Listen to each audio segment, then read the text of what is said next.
কোথায় গিয়েছিলে? ইমার কাছে? হ্যাঁ, বিকালবেলায় ও হুট করে না বলে চলে গেল, তাই একটু চিন্তায় পড়ে গিয়েছিলাম। ও হঠাৎ একটু চুপচাপ হয়ে গেল, এই কারণে কি তুমি চিন্তিত?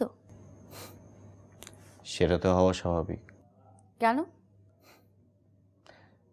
তুমি না পুরোপুরি ছেলে মানুষের মতো কথা বলছো। একটা মানুষ স্বাভাবিক ছিল, আর সে যখন হুট করে অস্বাভাবিক আচরণ করবে, সেটা তো একটু চিন্তার বিষয়।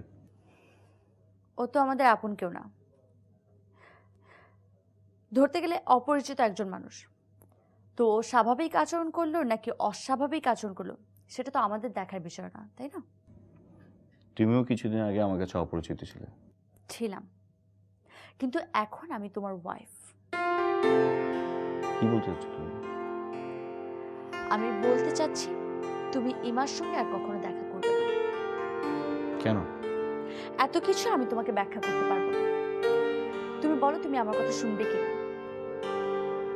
ঠিক আছে, আমি তোমার কথা রাখলাম, কিন্তু সে যদি আমার সাথে দেখা করতে চায় তখন? তুমি পরিষ্কারভাবে ওকে মানা করে দিবে। ওকে, কিন্তু ও তো আমাদেরকে বলেছে তোমার মৃদুলকে খুঁজে বের করতে আমাদেরকে হেল্প করবে। আমি ওর কাছ থেকে কোনো হেল্প চাই না। যেটা তোমার ইচ্ছা। এখন তুমি তোমার মাথাটা ঠান্ডা করো,